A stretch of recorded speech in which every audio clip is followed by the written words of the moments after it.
These relationships that you think are so awesome, and you know why? And I'll fill you in a little. I'll fill you in, especially the teenagers in the audience and the young people in the audience who kind of just recently kind of shot an email and somebody emailed them back, and a little Facebook thing happened, and a little wink and a little there in the playground, even though it's a separate school. But in recess, you saw each other like like a little bit of that happened. Let me just fill you in a little. All of this is a product of low self-esteem.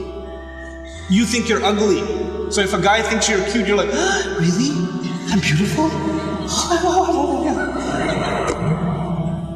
You have low self-esteem. You think nobody's gonna like you, nobody's gonna want to marry you, and all of that stuff. And on the other hand, the guy, we don't have good friendships and good relationships, and we're looking for something.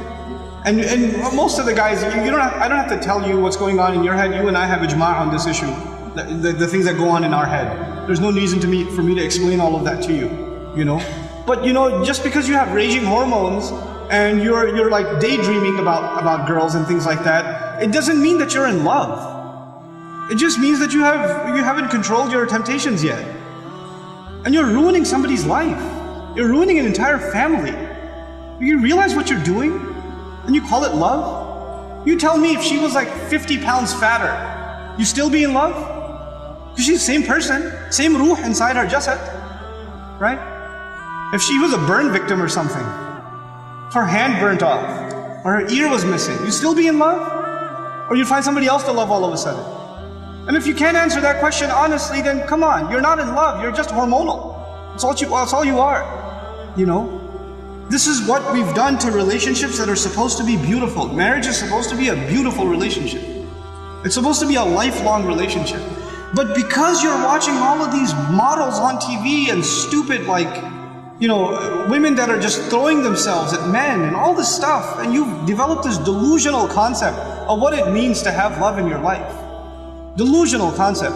Our deen came to free the world from this nonsense. To free it. Because we have a more mature understanding of what it means to have love in your life. I'm not saying you shouldn't marry someone you like, you should.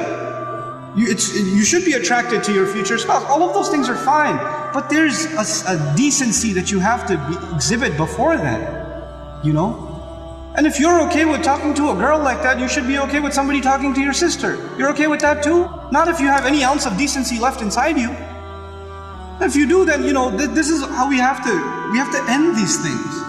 And no, if you've been in that kind of relationship, or you're in one of those relationships right now, nobody knows. Only Allah knows, and you know. What I'm saying, and you're like, after today's lecture, I have decided I no longer want to be your friend.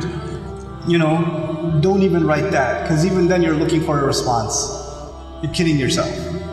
And then you're checking, did she write back? Yes, we should no longer be friends. And then you'll write back, you're right, we really shouldn't be friends anymore. And then she'll write back, yeah, never again. And then you're still doing it.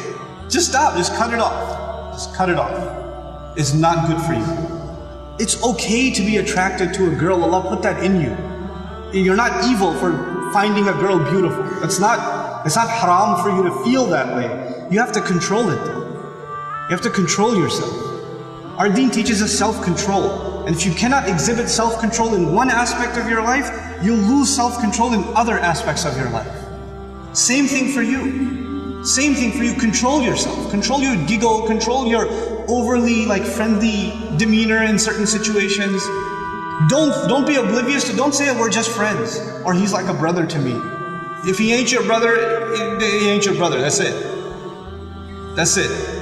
Either he's your brother, you share a mom, or he's not, and that's the end of it.